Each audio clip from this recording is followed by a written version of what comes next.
अभी हम लोग समाजीकरण के बारे में बात करेंगे। समाजीकरण वह प्रक्रिया है जिसके माध्यम से मनुष्य जो है समाज के विभिन्न व्यवहार, रीति रिवाज, गतिविधियां इत्यादि सीखता है।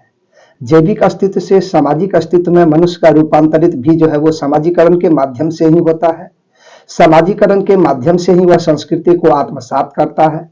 समाजीकरण की प्रक्रिया मनुष्य का संस्कृति के भौतिक व अभौतिक रूपों से परिचय कराती है। सीखने की यह प्रक्रिया समाज के नियमों के अधीन चलती है। समाज शास्त्र की भाषा में कहें तो समाज में अपनी परिस्थिति या दर्जे का बोध और उसके अनुरूप भूमिका निभाने की विधि को हम समाजीकरण के जरिए ही आत्मसात करते हैं। समाजीकरण व्यक्ति को सामाजिक रूप से क्रियाशील बनाता है। इसी के माध्यम से संस्कृति के अनुरूप आचरण करने का विवेक विकसित होता है। इसके लिए व्यक्ति द्वारा सांस्कृतिक मूल्यों का जो अभ्यंतरीकरण किया जाता है वह समाजीकरण का ही रूप है। पर समाजीकरण के विश्लेषण और अध्ययन में इस बात का ध्यान रखना चाहिए कि सीखने की प्रक्रिया में सामाजिक मानदंडों व संस्कृति की सबसे ज्यादा अहमियत होती है। इन्हें अस्वीकार कर जो कुछ सीखा जाता है, जैसे हत्या, चोरी या अन्य आपराधिक वारदातें करना, उन्हें समाजीकरण में नहीं गिना जाता, बल्कि इनकी गिनती विपथगामी व्यवहार में होती है। इन्हें सीखने वाला व्यक्ति समाज की मुख्य धारा के विपरीत माना जाता है। वह समाज में सकारात्मक योगदान देने की अवस्था में भी नहीं रहता है। तो इन नकारात्मक क्रियाओं और आचरणों को प्रायः विफल समाजीकरण के उदाहरण की तरह देखा जाता है।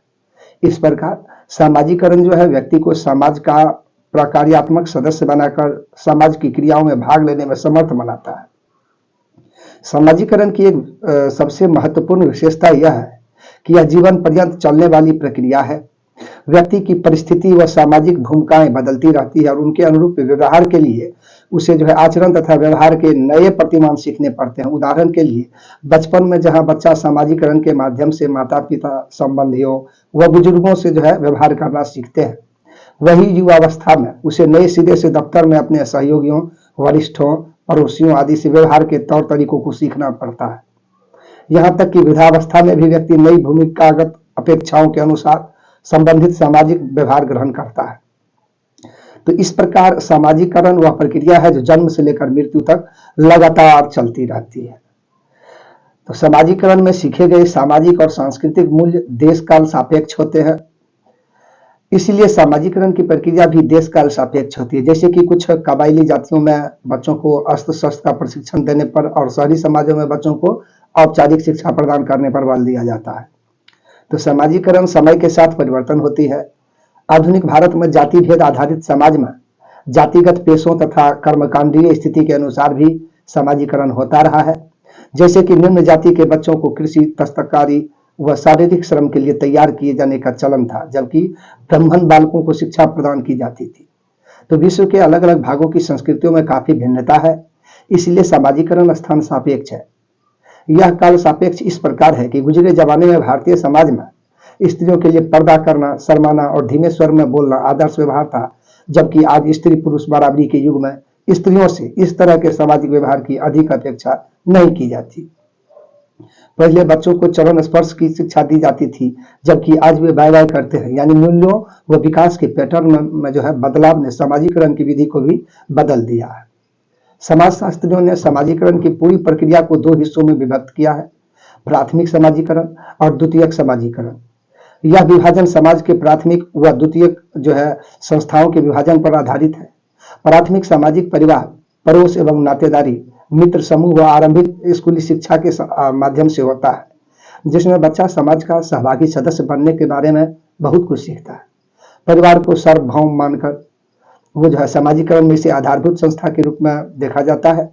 इसके तहत सहयोग, सहानुभूति, सहायता तथा आदान प्रदान के गुणों का विकास होता है। भाई बहनों का प्रेम, बड़ों के प्यार और नियंत्रण की व्यक्ति के समाजीकरण में खास भूमिका होती है।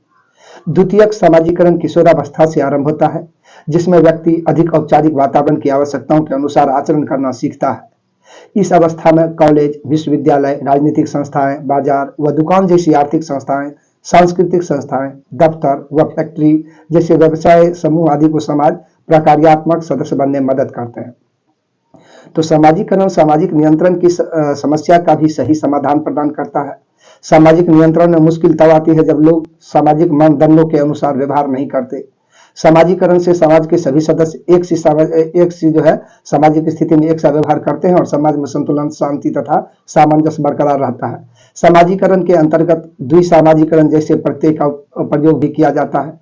इसका अर्थ यह है कि नकारात्मक सामाजिकरण के प्रभाव में समाज विरोधी आचरण करना सीख चुके लोगों को यानी इस प्रकार आचरण करने के लिए हतोत्साहित किया जाए। उदाहरण के लिए किसी आपराधिक चरित्र के व्यक्ति को दंड देकर या समझा बुझाकर अपराधों से मुक्त कर दिया जाए तो वह उसके लिए एक प्रकार से विसामाजिकरण होगा। विसामाजिकरण इस रूप में भी दिखता है कि व्यक्ति पहले की शिक्षाओं को जैसे बुजुर्गों के चरण स्पर्श करके हवन पूजा करने तथा मांसाहारी न करने जैसे व्यवहार को बड़े होने पर भूल जाए तो इसे सीखे हुए व्यवहार की विसामाजिकरण कहा जा सकता है। तो पुनर्सामाजिकरण भी इसी से जुड़ी प्रक्रिया है जिसमें व्यक्ति की जीवन शैली व विचारों में परिवर्तन घटित होता है। फौज की सेवा में व्यक्ति को पूरी तरह से जीवन की नई शैली का प्रशिक्षण मिलना, किसी अपराधी को सकारात्मक विचारों की ओर आकृष्ट करना, विवाहोत्परांत जो है स्त्री का भिन्न जीवन शैली वाले घर के अनुसार स्वयं को ढालना, इसी पुनर्सामाजिकरण के उदाहरण है।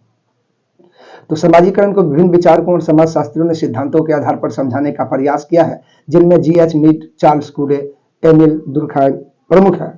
मीड के मुख्य रूप से सामान्यीकृत अन्य की धारणा को आधार बनाया गया है। इसमें दूसरों के अपने संबंध में विचारों व अपेक्षाओं का कोई जो है बच्चा एवं वयस्क अंतरीकृत करता है। कहने का मतलब बाल जीवन में कोई बच्चा दूसरों के कामों की कल्पना करके उसके जरिए स्वयं को देखता है तो इस प्रकार वह सामाजिक दृष्टि से अपनी इयता का निर्धारण करता है। चार्ल्स कूले ने अपने सिद्धांत की व्याख्या जो है दर्पण में आत्मदर्शन के आधार पर की है। कूले के मुताबिक बच्चे इयता का निर्धारण 3 अवस्थाओं से होता है। पहला, वह जानना चाहता है कि दूसरे मेरे बारे में क्या सोचते हैं। दूसरा, वह दूसरों की राय के संदर्भ में अपने बारे में पैदा सोच को समझने की जो है चेष्टा करता है। तीसरा, वह अपने बारे में सोचते हुए अपने को अच्छा या बुरा, श्रेष्ठ या हीन समझने लगता है। तो कूले की प्रस्तावना यह है कि व्यक्ति एक लंबी प्रक्रिया में अपने बारे में धारणा बनाता है और यह धारणा दूसरों की सहायता से निर्मित होती है। दुर्खाइम ने सामाजिकरण को सामाजिक तथ्य और सामूहिक प्रतिनिधान के माध्यम से समझाने की कोशिश की है। उनके मुताबिक समाज की परंपराएं, मूल्य, मानदंड, सामूहिक विश्वास आदि जो है वो सामाजिक तत्व व्यक्ति से ऊपर होते हैं। व्यक्ति को जन्म से इनकी विरासत मिलती है और इनकी रचना व्यक्ति की अकेली इकाई के हाथों न होकर पूरे समूह द्वारा बनाई होती है। ये व्यक्ति से बाहर है और उसके ऊपर बाध्यता भी आरोपित करता है। चलिए आज के पाठ में इतना ही, मिलते हैं अगले पाठ में, तब तक के लिए जय हिंद।